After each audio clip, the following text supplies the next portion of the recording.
काटोल शहरातील गळपुरा ते मरामानगर या रस्त्यावर देशी दारूचे दुकान आहे आणि त्या परिसरामधील जनतेला जो त्रास आहे त्या त्रासाबद्दल काटोल पोलीस स्टेशन येथे निवेदन देण्यासाठी या ठिकाणी सर्व नागरिक आलेले आहेत। आपल्यासोबत काटोल नगर परिषदेच्या डॉक्टर अभिश्री मिलिंदजी जोगेकर या आहेत। काय सांगाल तुम्ही? महिला आणि पुरुष या ठिकाणी काटोल पोलीस स्टेशनमध्ये निवेदन देण्यासाठी आलेले आहेत। मी त्यांना हे सांगू इच्छिते की हे जे देशी दारूचं दुकान आहे हे आपल्या रहिवासीच्या घराजवळ आहे। सगळ्या लहान मुलांवर परिणाम पडतो याचा। मुलीबाळींच्या सुरक्षिततेसाठी चांगलं नाही आहे। हे शिवीगाळी करतात, लहान मुलंसुद्धा विचारते हे काय करत आहे, याच्याने काय परिणाम पडणार आहे आणि हे बंद करावं हेच माझा विनंती आहे ना आग्रह आहे सगळ्यांना। काही दिवसापूर्वी रास्ता रोको सुद्धा तुम्ही दुकानाच्या समोर केलेलं होतं। ते ह्यासाठीच केलं होतं कारण तिथलं लायसन्स रद्द झालं पाहिजे आणि ते स्थलांतर केलं पाहिजे, तिकडनं बाहेर करा हे देशी दारूचं दुकान। त्यासाठी सामाजिक कार्यकर्ता मिलिंदजी जोगेकर आपल्यासोबत आहे। काय सांगाल हे निवेदन देत आहे आपण? नमस्कार। सर्वात अगोदर हा प्रश्न निर्माण होतो की एक रेसिडेन्शियल एरिया, या रेसिडेन्शियल एरियामध्ये त्या दारूच्या दुकानाला परमिशन भेटली कशी?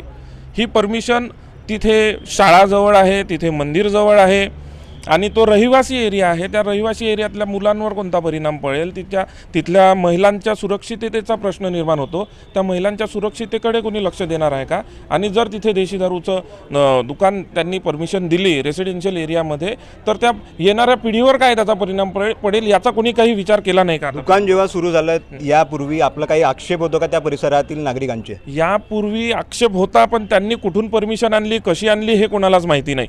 आणि आता आमचं फक्त एकच म्हणणं आहे की तुम्ही आता काही करा। आम्ही आता याच्यानंतर पुढचा पाऊल जर नाही याच्यावर कारवाई झाली तर आम्ही आंदोलनाला बसू, आम्ही उपोषण करू, आम्ही आमरण उपोषण करू। पण ते लायसन आम्हाला बंद करायचं आहे। तिथलं लायसन 100% बंद झालं पाहिजे। जोपर्यंत ते बंद होणार नाही तोपर्यंत आम्ही थांबणार नाही। समजा याच्यावर काही कारवाई नाही झाली तर आमचा एक पवित्रा आहे की आम्ही सगळेजण तिथे आंदोलनाला बसणार आहे। तिथे मग जोपर्यंत कलेक्टर साहेब येऊन तो आदेश देणार नाही तोपर्यंत आम्ही उठू नये। आपल्यासोबत काटोल नगर परिषदेचे सदस्य अमितजी काकडे आहेत। काय सांगाल तुम्ही? त्या 2-3 दिवसा अगोदर रास्ता रोको सुद्धा केलेलं होतं त्या देशी दारूच्या दुकानासमोर।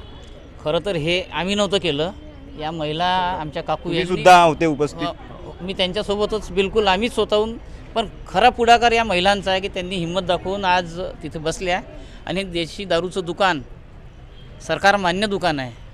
आमचा विरोध दुकानाला नसून तिथं होणाऱ्या त्रासाला आहे। दुकान स्थलांतरित हो, बंद हो, पण आमच्या नागरिकांना त्रास नको हे आमचं त्या माध्यमातून सांगणं होतं। आणि राठी लेआउट, स्वर्ग लेआउट, मरामाय, प्रेमनगर, देशमुख लेआउट, स्वर्ग लेआउट या सर्व नागरिकांना खूप त्रास आहे आणि हा त्रास लोकांच्या मनातून दिसून आला, त्यामुळे ते आंदोलन करण्यात आलं। आणि आम्ही आग्रहाची विनंती करतो कलेक्टर ऑफिस, राज्य उत्पादन शुल्क, तहसीलदार, SDO, आपले उपनिरीक्षक साहेब, पोलीस सर्वांनी यावर खरोखर, आणि येथील स्थानिक आमदार असो व नगराध्यक्ष असो, सर्वांनी याच्यामध्ये खरोखर याच्यात सिरियस घेऊन हे दुकान बंद करण्याकरिता आम्हा नागरिकांना मदत करावी। पण खूप कठीण झालं आहे आणि सगळ्यांनाच त्रास आहे।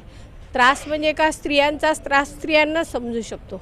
त्यांची मानसिक स्थिती पण बिघडलेली आहे आणि त्यामुळे त्या घरावर, आपल्या घरी पण त्यांचं दुर्लक्ष होत आहे सगळ्या गोष्टीमुळे। काही घटना वगैरे घडल्या आहे का सध्याच्या परिस्थितीमध्ये? आता मी प्रत्यक्ष पाहिलं नाही, पण रात्री पण काहीतरी 1-2 तिथे घटना घडल्या आहे असं मी ऐकू येत आहे। म्हणजे हां, काल परवा पण झाला आहे। कोण आहे? म्हणजे दारू प्राशन करून मरण पावला आहे? हां, दारू प्राशन करून गेला, मारामारी राहते। आणि एक मला वाटते कालचा तो पोरगा मेला पण आहे म्हणते। तुम्ही सुद्धा राहता त्या परिसरामध्ये? हो, राहते। काय त्रास आहे तिथल्या ज्या दुकानामध्ये? येण्या जाण्यावाल्याचा त्रास आहे। शिव्यागारी करते, कोणी जात असलं म्हातारं माणूस तर त्यांच्या खेटून जाते, असा त्रास आहे त्यांना। लहान पोराईवर हे होते ना, असर पडते ना, असं थोडी आहे। मग शिक्षणाचे लेकरं आहे, ट्युशनला जाते पोरं। शाळा वगैरे आहे का त्या परिसरामध्ये? हो, शाळा आहे ना, शिंदे शाळा आहे। किती लांब आहे शाळा तिथून? तर किती, थोडीशीच लांब आहे ना, बस समोर थोडीशी लहान आहे। तर हे होते त्या दारूचे दुकान असलेल्या परिसरातील नागरिक। त्यांनी इशारा दिलेला आहे की जर हे दुकान बंद झाले नाही तर तीव्र आंदोलन या दुकानाच्या विरोधामध्ये केल्या जाईल असं या स्थानिक नागरिकांनी सांगण्यात येत आहे। विदर्भ न्यूज तर्फे रितेश सिंगारे, काटोल।